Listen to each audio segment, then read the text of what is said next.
Saudi அரேபியாவில் gold rate என்னென்னு பார்க்க போகிறோம். இன்றைக்கி கோல்டு ரேட் என்னென்ன விலையில் என்னென்ன பொருளுக்கு எவ்வளோ விலை அப்படின்னு பார்க்க போகிறோம். வாங்க. இந்த தோடுக்கு செய்கூலி எவ்வளோ, டாலரு, தோடு, நம்ம ஊரில் உள்ள டிசைன்கள், இது மாதிரி நிறையா தோடு, கை செயின், கைப்பட்டி இருக்குது. அதே மாதிரி செயின் இருக்குது. செயினுக்கு தோடுக்கு எல்லாத்துக்குமே ஆவரேஜான மேக்கிங் சார்ஜ் தான் இங்கே பண்ணுறாங்க. அதே மாதிரி நெக்லஸ்ன்னு பார்த்தா நெக்லஸ்க்கும் ஏறத்தாழ அந்த மேக்கிங் சார்ஜ் வந்து எல்லாம் ஒரே அளவாக தான் பண்ணிக்கிட்டு இருக்காங்க.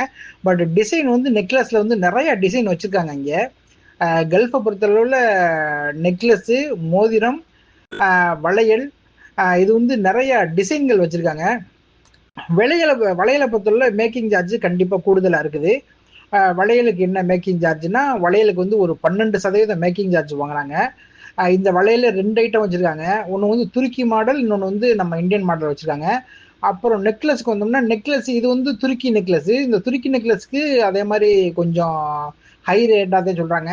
இப்போ நம்ம பார்க்குற வளையல் பூராமே துருக்கி டிசைனு. இது வந்து ஏறத்தாழ ஒரு 12லேருந்து 15% செய்கூலி இந்த துருக்கி டிசைனுக்கு பூரா வாங்குறாங்க. பட் ஓவரால் இந்த நகையெல்லாம் என்ன ரேட்டுனா, இன்னைக்கு ரேட்டு வந்து 355 ஒரு gram, plus making charge plus GST.